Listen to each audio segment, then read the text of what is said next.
So I know the hard part about finding or getting mental health is overcoming the mental health stigma. So Mhm. since being around the Auburn Marriage and Family Therapy Clinic, how has your perception of mental health changed from when you were in high school versus now? It has changed so much. I grew up in a household where seeking therapy was seen as, like, you're weak for, seeking that. And so I definitely had that stigma of like, "Well, I don't need therapy. That's not for me. That's for those people over there." And then when I started doing the practicum working at the MFT clinic, and we were watching these therapy sessions, and I just fell in love. And I was like, "Oh my gosh, I'm able to see magic happening." And especially with Dr. Ketchering, the way that he would come into sessions and really change people's mindsets. And it was so amazing to see their progress week after week after week. But I was still thinking, "That's not for me. That's not for me." And I had to get to a point where I was like, "Why? I've seen the magic, so why do I still feel this way?"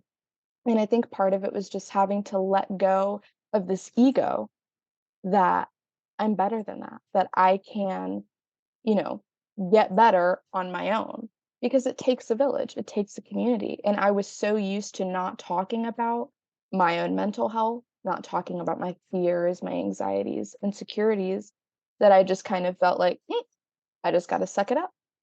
But after just like being in the practicum and talking to other friends about mental health, I was like, okay, I need to take the leap. I need to take the leap. And so I did.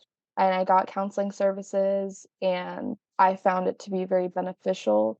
And I think very relieving that I was able to step foot into a new environment after I had spent so much of my life feeling like this isn't for me, that I don't need it. And a lot of the time in media, it isn't seen as appealing. I think now, like, in more recent years, okay, it's been a little bit more like, "Hey, this is good."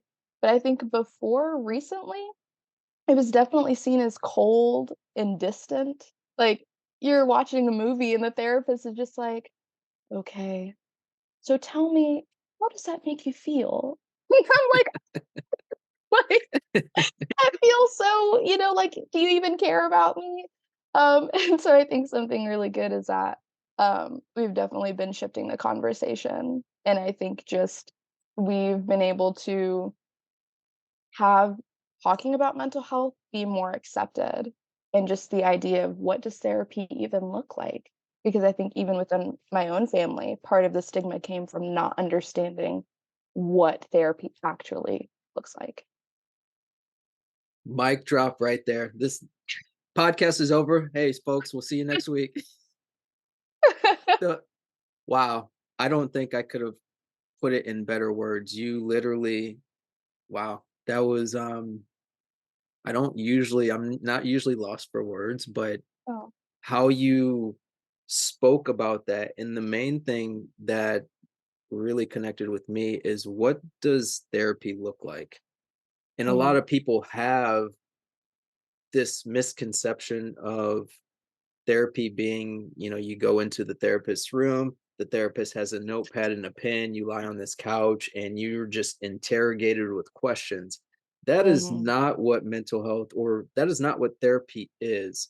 And when you say were able to see the magic and see the progress and seeing people change,